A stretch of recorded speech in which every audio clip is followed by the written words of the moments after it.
Welcome to Ladies in Law, where real-world advice meets professional wisdom and empowerment in realms of law and business. Your hosts, Lisa Goucher, Dawn Smith, and Kellye Raymond, bring you innovative strategies, practical guidance, and inspirational stories. Join us as we inspire and support women to thrive in traditionally male-dominated fields. Hi, Lisa here with Dawn, and I am excited to tell you we are wrapping up this series of unwritten rules. And today we're talking about redefining power. What does that look like? What does that look like? I think when we're talking about this subject, the most important thing that we want to get across is, when I went into law, I thought a lawyer had to be a certain way. To be successful, I felt like I had to dress a certain way, wear my hair a certain way. For example, I have very, very curly hair. And when I first started practicing, I felt like that looked so unprofessional. Like I just wasn't willing to wear my hair curly because I felt like going into court, that would look unprofessional. I wore gray suits and black suits, not blue suits or, vibrant colors, because I felt like there were certain rules about how women needed to dress. I just ran into some women at a conference recently, and they were just talking about how you have to wear skirts to federal court still. Let me just tell you, you do not have to wear a skirt. There's no rule to where the judge is going to kick you out if you're not wearing a skirt if you walk into federal court. So, it blows me away. All of these rules that have been set up, not by us necessarily, that I thought for so many years that we had to follow. We're talking about throwing away that blueprint. Just throw it away, because we are redefining what it means to be powerful. We are redefining what it means to be successful, because we're writing the rules as we go. So, how have you rewritten some of your rules? Well, I think it comes with experience, right? I think you get to the point where you just don't really care as much what other people think, and you just want to make sure that you're doing the best that you can with what you have. Also, just experimenting, trying something new. There is absolutely nothing wrong with the conventional, traditional way to get into a business or get into a law firm and grow within that firm, right? But I still think there's an opportunity to, be authentic to yourself, figure out what works best for you in that scenario, in trying to create a sense of confidence, which ultimately means you feel more powerful. Yeah. How do you add value as a person?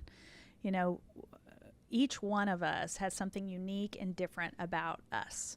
And if you're too worried about doing it a certain way because that's how everybody else is doing it, then you're not adding the value that you can. And I think it's so scary to kind of step out of yourself and say, I'm going to try something different. I'm going to, kind of break the mold in this regard and go outside of what the norms are, because it's scary. You don't know if it's going to work. But as long as you're being creative and you're being, we keep on saying authentic. And I think that that's just, this buzzword all the time. Be authentic, be authentic. But being true to yourself, I think, takes that statement to the next level, and really appreciating and knowing that you have something of value, you have something that is unique, and trying to figure out what that is, regardless of whether or not that's something that everybody else is doing, or it's something that some person in a big old building said this is the way it should be done. Try new things, and you're going to fail. You got to be comfortable being uncomfortable, and I think that's the hardest part, is knowing that you're going to fail, but you just got to get up and keep trying. Try something new. Most definitely, and you have to figure out, are you traditional? Is it about the income, the title, and the control? Or is it more moving towards impact, freedom, and the ability to redefine what power means to you, right? Yeah. And I think you've been somebody that's really made that transition to where you had a stable job, a steady income, and you were somebody that took a chance and went out and decided to start, your own company, or partner with somebody that had their own company, and really let go of that traditional sense of security. I mean, how did you do that? How did you make that leap?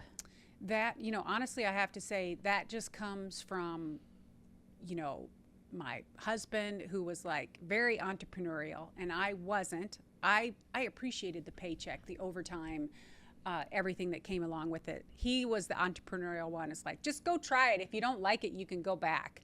So, as difficult as it can be to make a decision, and everybody says you make your own decision for yourself, right?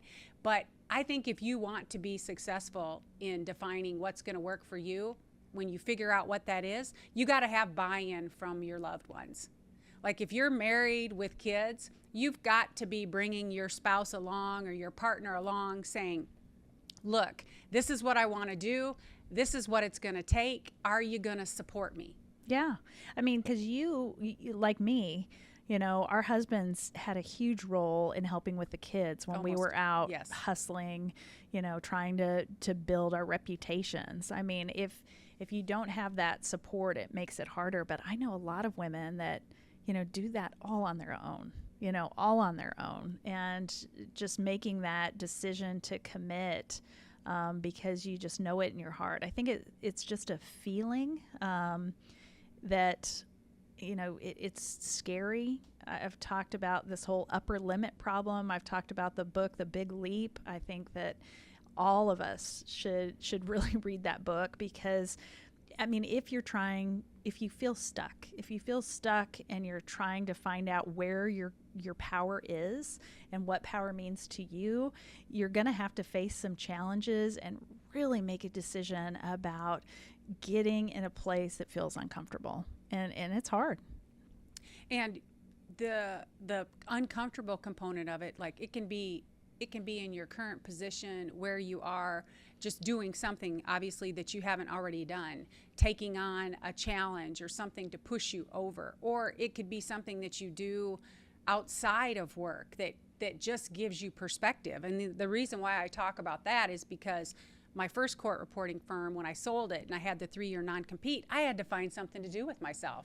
I needed to honor the non-compete. I needed to step back, let that go, and be respectful of the ownership of the company that I sold to, or the partner that I sold to. And during that time, I went into direct sales. Well, if you would have asked me a few years before that if I would do direct sales, I would say, you are crazy as the day is long. There is no way. But what happened is an opportunity presented itself, and I just put my toe in, and then I went in further. And so now here I am 9 years later. I'm obviously back in court reporting, back in legal. I love everything about it. I love the relationships and the friendships. And then I'm also still doing direct sales. And what that did, the point that I'm trying to make is that I pushed so far outside my comfort zone doing something I never thought I would do in a conservative legal environment, with my legal friends, that it gave me more peace and more opportunity to create more community that actually overlaps both. So if you're feeling stuck, maybe you are at a place wherein you like what you're doing, but you're just bored. Then I think you've got to push yourself. And then once you take that first step, pushing outside your comfort zone, the next step and the next step, actually, you begin to crave it. Yeah. Wouldn't you agree? Yeah, for sure. I think saying yes, that first yes is the hardest. That first yes, when you're talking about just going out and doing something completely different. So I was just thinking about, I went to Mark Lanier's Trial Academy, 3 years ago. And if you don't know, Mark Lanier is an amazing trial lawyer with gigantic verdicts. And he's brilliant. And he really gives you some good tools. But if anybody thinks out of the box when it comes to trial, he thinks out of the box. And some of the stuff that he talks about, I went out and I got all of these tools because I wanted to, try it during trial. He uses a Pivo, like an overhead camera, and he draws something. And I bought the exact same crayons, special German crayons that he used, got the same camera that he used, and I owned it for a good 2 years before I tried it in trial because I was so terrified. And the last trial that I had, my client was amazing. She has this comfort animal. She has a comfort dog, service animal, and Lola is her name, and she was in court with us every day. And that dog was just, the dog saved her life at a time that was relevant and important in this case.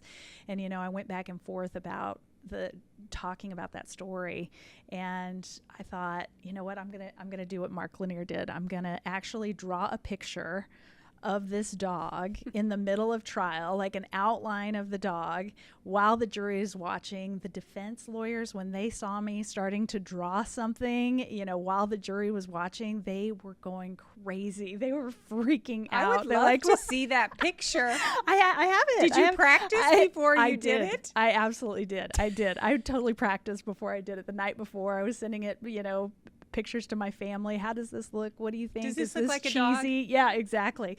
I'm very impressed with my picture and how I did it, but it had such a great impact on me. I think it had an amazing impact on the jury, and I know it had an amazing impact on my client because she asked me for it at the end of the trial. Did you sign it? I did. I did. That's so I signed it and sweet. dated it. But, getting out of my comfort zone and making sure that I'm doing things that challenge me, that I think are going to help tell the story better, that we owe that. We owe that to our clients. Like, what can we do different or better so that we are telling this story as best we can? And you just have to be comfortable with being uncomfortable. Well, and so that stretch built confidence. It did. And then you actually were more aligned. Mm-hmm. Like the outcome, because the alignment was there and the opportunity presented itself for you to push out. Like that's a really good example. Yeah, I loved it. And I think about it all the time. And I told you a minute ago, I just, at this point in my career, anything that I think of that is going to help the jury understand the story better, I'm going to try it. I don't care. As long as it is, within the bounds of what is legal in the courtroom, I'm going to try it as long as I think that it is going to get my client story across, because I owe it to them. Right. I owe it to them. If I'm thinking about it, but I'm too scared to do it, that's not okay. Right. That's not okay. They hired me because I'm the one that's supposed to be their voice, telling this story. And if I'm not willing to push myself as far as I can to tell that story, then I'm not doing my job. Well, and so pushing outside that box, like you literally created your own new leadership, powerful, redefining, like that's where the magic happens, right? That's right. Because you're being, and it was not my original idea. It was Mark Lanier's idea. But it got over my fear and decided that I was going to try it, and that it made a difference. And I'm going to do it. I'm going to do it more. I can't wait to hear what you draw next.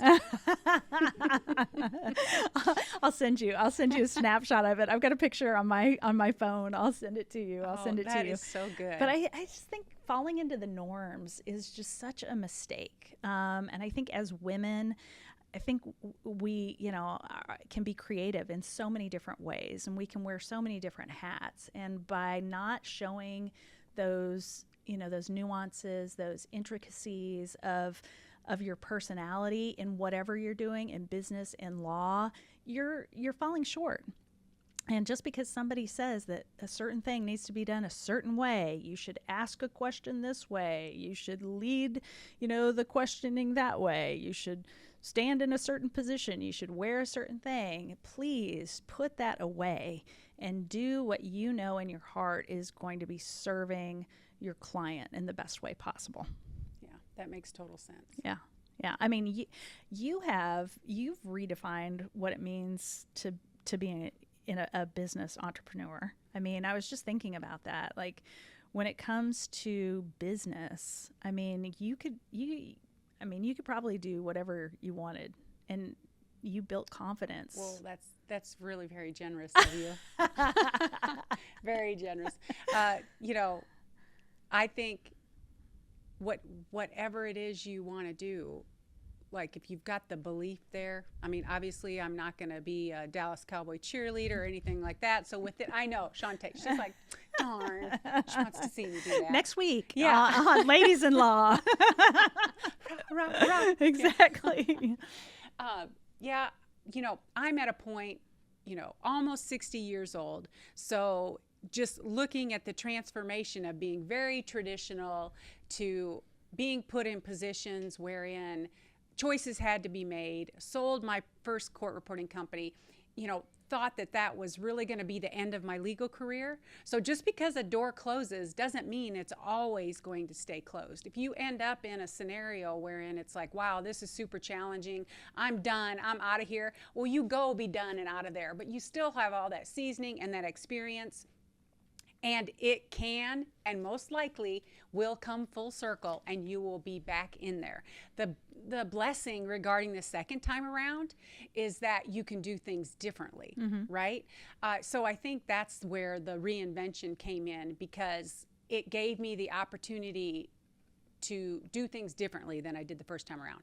Learned so much, loved it. I really, all the life lessons that I had, the business lessons, I wouldn't change a thing because it would not have given me the information that I needed second time around. And then that little window, that break, that 3-year non-compete break, that really pushed me outside my comfort zone. So once you start taking those steps, just depending on what age you are, like alignment starts to fall into a place. You know, if something that seems like a door is shutting and so final does not have to be that way. But the opportunity, I just feel like I have more, I guess you could say, power today than I did back when I had the first firm. And it really comes down to, you know, we had a building, we had employees, we had insurance, we had all of the conventional things, the way that businesses are run, you know, payroll, taxes, everything that you have with businesses, where in the second time around, did it all very differently, did it all contract, made it much simpler, did not have overhead.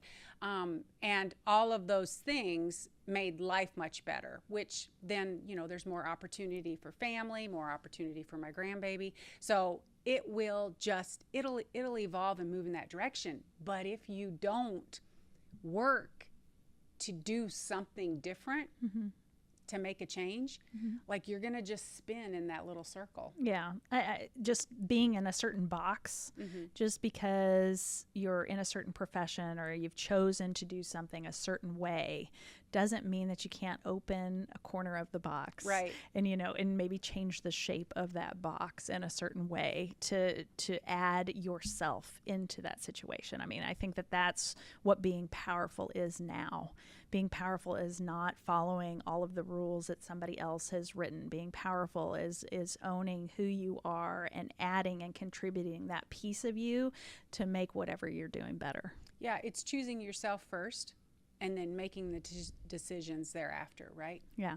So what would you say are the biggest tools that you've used throughout your career to kind of step into that new power or break the mold in running a certain business?